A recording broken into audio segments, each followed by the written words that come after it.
จะสังเกตเห็นไหมครับนี่คือ gradient ที่เราโหลดเพิ่มเติมมา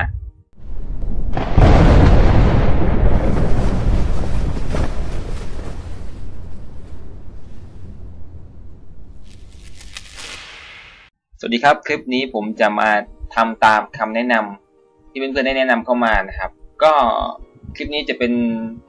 การเพิ่ม gradient นะครับเนื่องจากเพื่อนๆที่ติดตามผมหลายคลิปเนี่ยจะเห็นว่า gradient ของผมเนี่ยทำไมมันมีเยอะจังทำไมของผมมันมีน้อยจังไปดูใครที่ยังไม่เข้าใจว่า gradient คืออะไรเดี๋ยวไปดูกันไปที่ layer style แล้วก็ gradient นะครับนี่ตรงนี้ gradient จะเห็นหลายคลิปมากที่ผมได้ทำการทำรูปแบบของชิ้นงานต่างๆแล้วก็คำแนะนำต่างๆเข้ามาในแฟนเพจนะครับหรือในแม้กระทั่งในคอมเมนต์นะครับก็เป็นชิ้นงานต่างๆนะครับจะเห็นสังเกตเห็นผมใช้ gradient เป็นบางคลิปก็มีคนมาถามว่าพี่ทำไม gradient เยอะจังทำไมของผมมีน้อยจังนี่ทำยังไงถึงมี gradient ผมก็บอกว่าเดี๋ยวไปโหลดใน Google ก็ได้นะครับผมก็เลยกลัวเพื่อนๆงงกันว่าโหลดมาใน Google แล้วนะครับทำยังไงต่อนะครับทำยังไงต่อทำแล้วโหลดมาใส่ใน Photoshop ยังไงเอามาใช้งานยังไงเดี๋ยวคลิปนี้ผมจะพาเพื่อนๆแล้วก็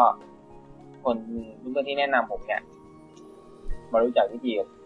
ตั้งแต่ขั้นตอนการดาวน์โหลดแล้วก็การนำมาใช้งานใน Photoshop ทำยังไงนะครับคลิปนี้ผมจะพูดถึงการโหลด gradient นะครับหรือ preset gradient Photoshop มาเพิ่มใน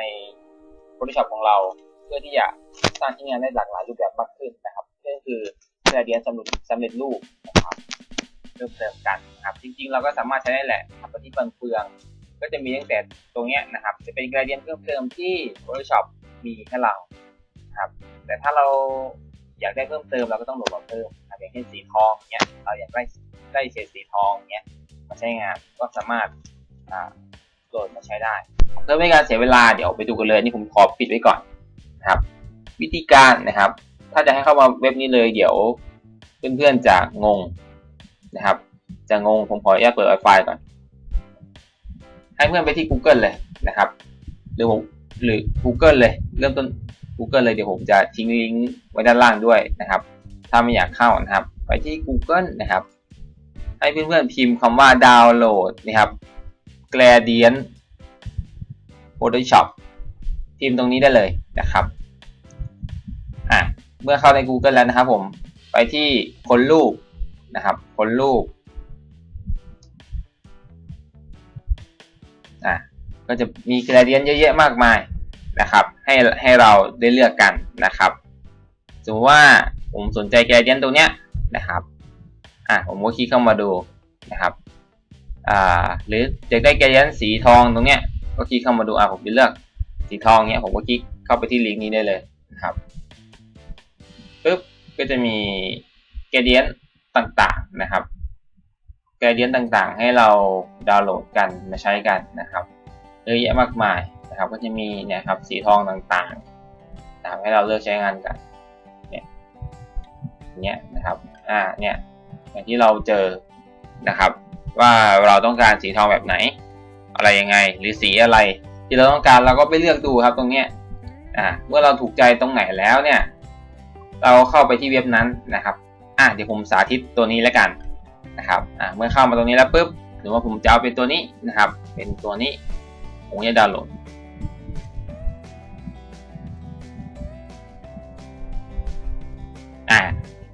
นี้ดาวน์โหลดได้นะครับสมมติว่าผมสนใจตัวนี้นะครับสวยงามดีผมก็กดดาวน์โหลดมานะครับเสร็จแล้วนะครับเว็บนี้เขาก็ให้ฟรีนะครับแต่มีทั้งแจกฟรีมีทั้งซื้อนะครับก็มาตรงนี้ครับเสร็จแล้วกดปุ่มดาวน์โหลดตรงนี้ได้เลยนะครับจะเป็นไฟล์ zip นะครับไฟล์ zip RAR แล้วกดดาวน์โหลดได้เลยปึ๊บเสร็จแล้วเราก็เลือกพื้นที่เก็บนะครับว่าจะเก็บไว้ไหนผมจะเก็บไว้ในส่วนของ SD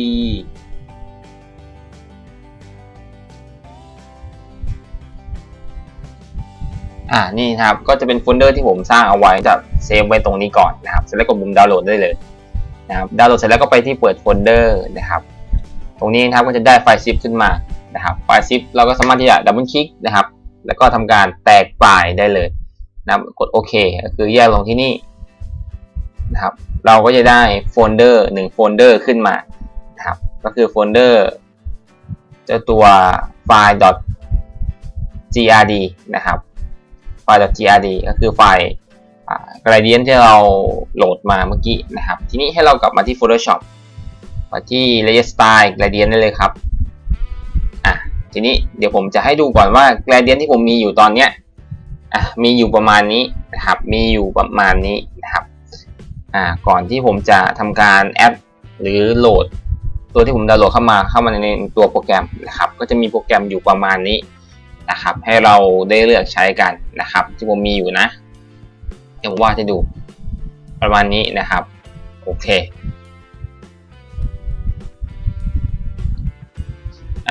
นี่ครับผมจะใส่ตรงนี้เข้ามานะครับตรงนี้จะเป็นโฟลเดอร์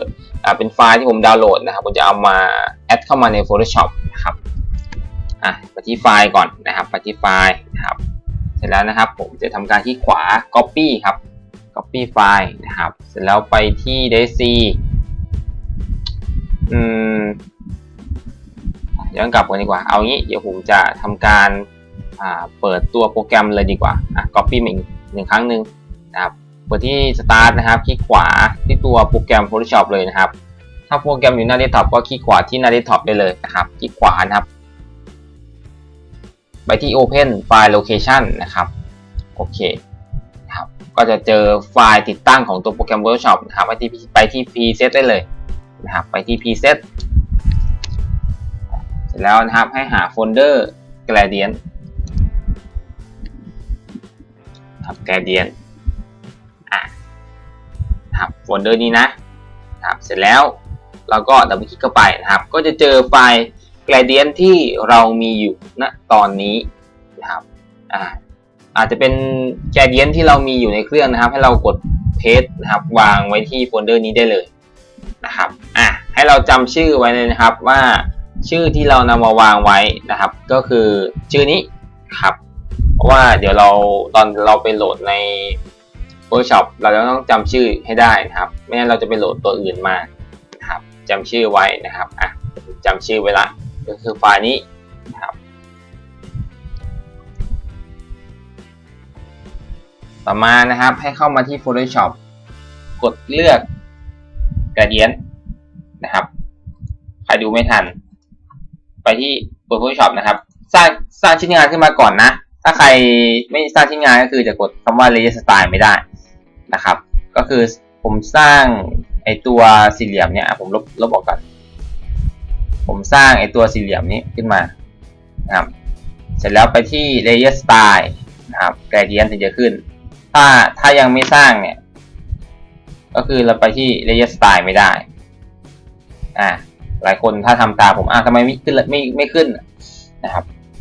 ผมจะสร้างชิ้นงานขึ้นมา1ชิ้นงานเสร็จแล้วไปที่ Layer Style ไปที่ Gradient นะครับ Gradient ก็จะขึ้นชิ้นงานของเราขึ้นมานะครับเสร็จแล้วปุ๊บไปที่ Gradient ตรงนี้นะครับรูปสามเหลี่ยมเล็กๆตรงนี้ปุ๊บไปที่ฟันเฟืองครับใครไม่เห็นครับฟันเฟืองตรงนี้นะครับเสร็จแล้วคลิกโหลด Gradient ได้เลยนะครับปุ๊บก็จะขึ้นโฟลเดอร์ที่เราสร้างเอาไว้นะครับแต่ให้เราไปที่คอมพิวเตอร์นะครับคอมพิวเตอร์ DSC โปรแกรมไฟล์ Adobe CC 2018นะครับก็จะขึ้น Preset นะครับ Preset และตามหาโฟลเดอร์ Gradient นะครับจะสังเกตเห็นโฟลเดอร์ตรงนี้นะครับ